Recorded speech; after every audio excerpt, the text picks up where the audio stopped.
Japan anime news powered by Newtype. Happy New Year. This program has taken a rare proper break. Right now, I think I might be going a bit overboard, but if you include this podcast, I'm probably doing about 10 episodes a week.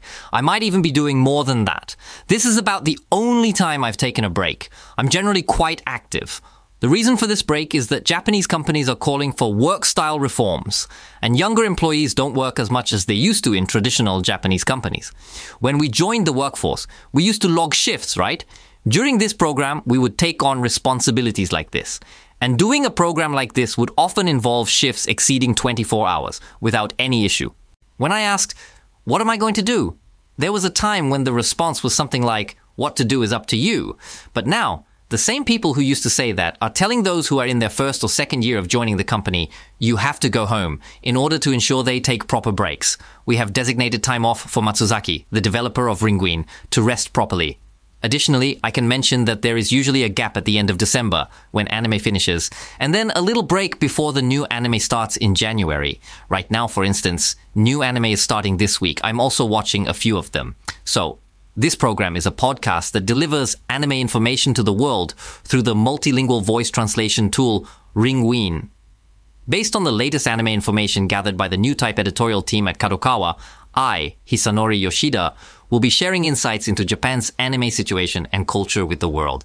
Thank you for your email. Happy New Year, Yoshida-san. This is Kapei-ine. Thank you very much. In 2024, I appreciate you reading my messages multiple times. Please rest assured, I only receive emails from Kapei-ine-san. It's not special treatment at all. I started listening to this program about 3 months ago, and that's about when this program started. So, having listened from the beginning, you are an old-timer, Kapei-ine-san. I never thought I would end up sending messages this frequently. I always write hoping to convey reactions from overseas. No, I really appreciate this. I received messages from overseas in the very beginning, right? I got in touch with people from Italy and the United States, but anyone from other regions is welcome to reach out anytime. Really? There was an Arabic version, but in the end, I haven't received any emails. I think you must have been busy during the New Year holidays. How was the comic market? Was an English version prepared using the translation tool Lingueene? I may have mentioned that I created a Rakugo CD and participated in the comic market, but I actually haven't made one. Are you thinking of creating a mix of the English version of Jujutsu Kaisen and Akubishinen using Lingueene? I don't think many people in the English-speaking world are familiar with Akubishinen. By the way, were there any overseas visitors who were interested in Rakugo? I think it was probably only those who understood Japanese quite fluently. There were quite a few people who looked like they were from overseas, though. Yes. It seems you are busy even at the start of the year, so please take care of your health. I'm looking forward to this program in 2025 as well. Thank you. P.S. I wanted to see the OVA special featuring director Mamoru Oshii. That's right. Actually, from New Year's until this January and February, I can say this, right? Aisei Hosu is currently broadcasting a lot of OVAs that were hard to obtain in the past. And since those kinds of things rarely become available on subscription services, Aisei Hosu is carefully handling the rights. I mean, you can really see Mamoru Oshii's Dalos in 2025. I was a high school or middle school student watching that, and it was amazing. Back then, it was incredibly difficult to get a hold of, and I learned about it around middle school, but couldn't find it at all. So when I was in college, I saw red spectacles for the first time at a late-night show in the basement of the Bungiza in Ikebukuro during a Mamoru Oshii director special. That's the kind of boy I was. So for someone like that, being able to directly interview director Mamoru Oshii is just incredible. Maybe I'm also a real fan of Oshii, so as long as I can have him appear, I've been interviewing him in various places. I've probably interviewed him about 5 or 6 times, but I realized again this time that Oshii doesn't remember me. It's amazing, actually. Even in front of director Oshii this time, I brought up an anime called Buradorabu, which hardly anyone had seen before. Due to the rights holders' considerations, the jacket of the Buradorabu work, which was not a big hit and was almost unknown, features the main character wearing a sukajan in the opening, and I actually got that sukajan. I wore it in front of Oshii. Even someone who goes that far is not remembered. For fans, that makes it all the more special. Oshii doesn't need to engage with who the interviewer in front of him is. I really believe that. I truly think so. So I thought this time was also great, and I listened to various stories. There seems to be someone who thinks that an anime director has to sit at the desk this time too, and it's a complicated discussion again. Please listen. Please watch. It's really interesting. Are there new listeners with the hashtag Really? People are posting with the hashtag JAnime, Signal-san. I was thinking of listening to Spotify in the new year, and it came up as a recommendation. Maybe they came because they like anime?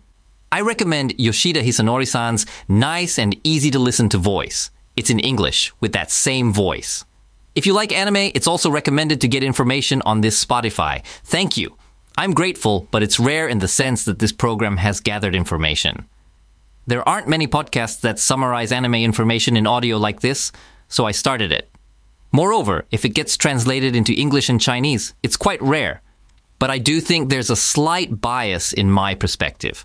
I wonder if that's the case. I think there's a part that has a certain angle, and I hope you can consider that as my personal thoughts and biases and take it with a grain of salt. Now, this program was recorded on January 6th, 2025. We are also using the multilingual audio translation tool Lingueene. So translations into languages other than Japanese may contain inaccuracies due to AI translation. Even in Japanese, there are many interpretations like, that's just your interpretation. Thank you for your understanding. Well then, shall we get started? Yes. Japan anime news. This is the first one of the year. First of all, let's talk about the anime starting in January. This time, there aren't an overwhelming number of shows though. About 50, maybe around 60. Probably not quite that many, maybe around 60. Even so, that's still quite a lot. And my top recommendation so far is Banji Dream, Ave Mujika. What do you think? I've already watched up to episode 4 for work, and I was blown away. I was curious about how everyone would react after watching the first episode, and sure enough, the Banji Dream community was buzzing. Right? It's fine if there's some conflict within the band. You wouldn't expect a dad who gets completely drunk and causes trouble for his daughter to show up in Banji Dream, would you? From here, various things happen. And what's amazing is that there are scenes from the concert, and while the band members and almost all the audience are girls, there's just one father who is really a terrible person. And this is just the beginning. In the first episode, there was already a buzz, right? The response on social media was really great, wasn't it? Episode 4. I really understand why the industry screening was cut here. I can't wait to see episode 5. I still can't watch it though. I thought, wow, is this really allowed? So please keep watching as it unfolds. I have a project called Tsuzukimi at the end of the year, where I spend 3 hours watching the promotional videos of various works. One that caught my attention was Momentary Lily, an anime with incredible visual power created by Gohans. I watched it, and it truly is an anime with amazing visuals. It's impressive how they can create something like this, featuring girls fighting monsters. The girls develop their characters, which is a common approach seen in mobile games and similar works. However, one interesting aspect is that there are no people in it. It seems that everyone except for the main girls has been erased by some kind of monster. This is a story about the girls fighting against those who have been erased. Additionally, it looks like each episode includes about 3 minutes of cooking with dishes that everyone can obtain after taking refuge. I also realized that not everyone has been erased, right? The fact that no one has been erased has a significant meaning in the anime, and they are incorporating a beautifully drawn city and hand-drawn girls. If there were passers-by, it would be unnecessarily complicated. So, the world has become one without passers-by, which is interesting, and the artwork is truly amazing. As for the story, I'm curious about the cooking. It feels like an unexpected point of interest. Also, about Amekutakao's mystery chart. I saw it in a stream, but was it a simultaneous release of 2 episodes? The broadcast was consecutive, so I watched the first episode of the series, and it felt very much like a normal drama in a good way. Like a detective drama or something. The supervision is by a doctor, right? The original work is by a doctor, who is also a writer. It really felt like a proper drama, and I found it interesting that it had proper medical supervision. I'm also curious about the story of a salaryman who became one of the 4 heavenly kings in another world, which I haven't seen yet. It's intriguing, isn't it? Apparently, a salaryman uses his skills to become one of the 4 heavenly kings.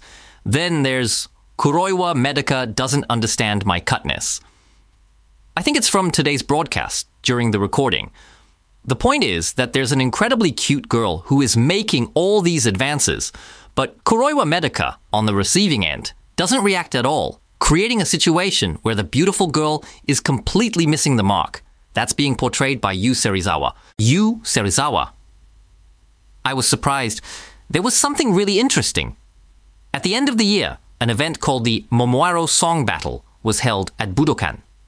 Momoiro Clover Z holds this event every New Year's Eve, featuring an incredible number of idols, as well as completely unrelated enka singers, and in the end, Kyoko Suizenji makes an appearance. It's that kind of event. This time, in the mix of such an event, in terms of anime songs, yes, everyone be surprised. The female unit Femme Fatale from Hypnosis Mic performed. In other words, it was a unit with the three jokers, Chiaki Takahashi, Yu Kobayashi, and Nozomi Yamamoto, who sang female rap from Hypnosis Mic and performed in front of Momoclo fans. I know all the Femme Fatale people over there. They are all acquaintances of mine. I went to tell them, wow, you're doing something so outrageous. And we had a great time. When I went to greet Chiaki Takahashi, she simply said, oh, a veteran. Yes, I am a veteran. Yes, I am a veteran. This year marks my 26th year in the industry. I was told things like that. So it was interesting, and the members of Momoclo didn't understand the context at all, not even a little. Of course, that's how it is. Among the interesting parts, there were characters from Uma Musume. Depending on the event, even though they are all under the same Uma Musume banner, they end up singing songs like Uma Pyoi Densetsu, but the people performing are different. The performers were completely different, and when it comes to Uma Musume, there are people like Hitomi Ueda who fit that image, right? I was wondering if Azumi Waki would come, but it turned out to be different. There were mostly very young people, even younger generations. But most of them were people I had hardly worked with before. There were about 10 of them, I think. Among those I didn't know at all, there was only one person listed as Yu Serizawa. Serizawa? I thought she didn't fit the Uma Musume image at all, but it turns out she is involved with Uma Musume. One of the highlights of the Momoiro Song Battle is a grand medley featuring over 100 idols. It takes about an hour and is produced by Ayaka Sasaki. However, it's interesting that someone who is doing solo ZEP tours is overlooked in the lineup. Even though they are part of the Uma Musume franchise, I can't help but think that if they had mentioned Yu Serizawa, she would have definitely had a job lined up. I believe they probably just didn't realize she was part of Uma Musume, which I found amusing. By the way, there's also news about Serizawa's profile for 2024, where she ranks first among female voice actors in terms of event appearances, while Nobuhiko Okamoto ranks first among males. I've worked quite a bit with Okamoto. Interestingly, Serizawa has also added another appearance on December 31st. As for the works I'm curious about, I ended up marrying the girl I hate the most in class, and Senshu. It's a term in the anime industry that means complete correction. And this Zenshu has apparently gone viral after being aired yesterday. It's an original work by MAPPA, known for titles like Attack on Titan. What would be their biggest hit? Perhaps Zombieland Saga or maybe Kakegurui would be good examples. Actually, I was with the MAPPA team when I went to Abu Dhabi. I was with director Hayashi from Attack on Titan and producer Kawago from MAPPA. Kawago was discussing how everyone in the company was wondering, what's the best way to promote Zenshu? So, it seems that the story is about a genius female anime director who suddenly gets transported into the world of an anime she loved as a child. I wonder what that means. I don't think it's an isekai story. I thought it was a work-related story, but I didn't understand it, so I thought I might watch it. But I haven't seen it yet. They said they were going to do a relay race last night, and they did. They ran around the Imperial Palace and then ran about 8 kilometers to the finish line of the Hakone Ekiden in the middle of the night. In the end, I didn't have the time to watch anime, and since I was sleeping yesterday, I don't know. But seeing it buzzing online, it says that before dying in the current world, the last words are Kaname-jun, and it ends there. I don't understand the meaning. What does that mean? I need to see it. If I watch it, will I understand? Conversely, will the mystery of Kaname-jun be solved if I watch it? It's called Kaname-jun. Will it really be solved? Kaname-jun. It sounds convincing though. Will it become a convincing Kaname-jun? Is that even possible? I'm really looking forward to watching it from now on. That's where it has just started, and there's still a long way to go. Generally, it will start with about half by around January 10th, and then the other half will start from around the 10th week in January.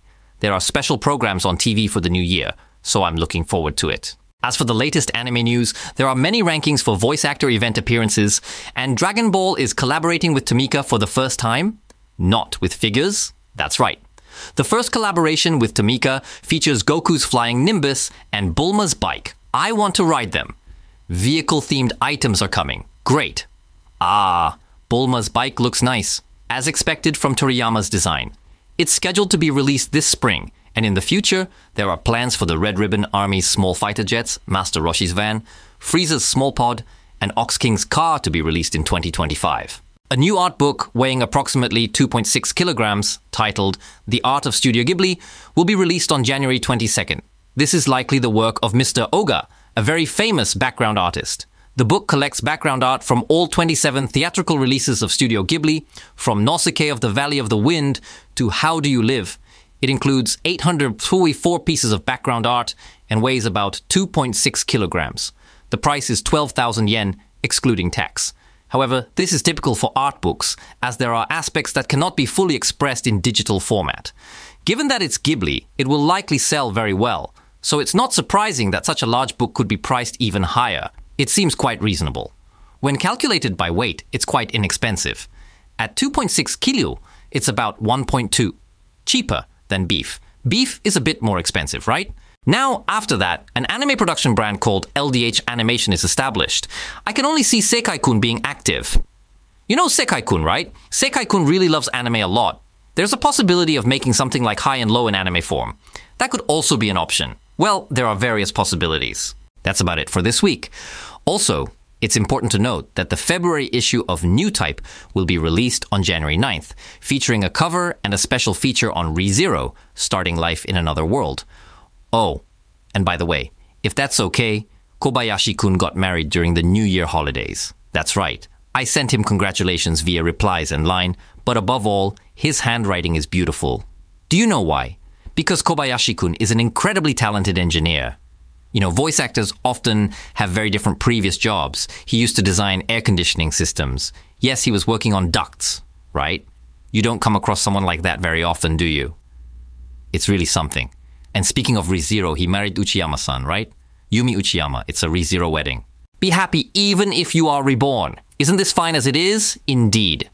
And so, this is the ending of Yoshida's Japan Anime News powered by Newtype. When posting your thoughts about the show on social media, please use the hashtag JAnime.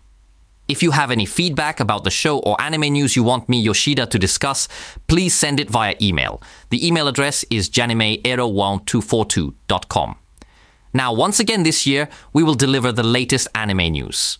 By the way, Kanako Takatsuki also got married, didn't she? I've also heard about her next agency. I'll let you know once it's announced.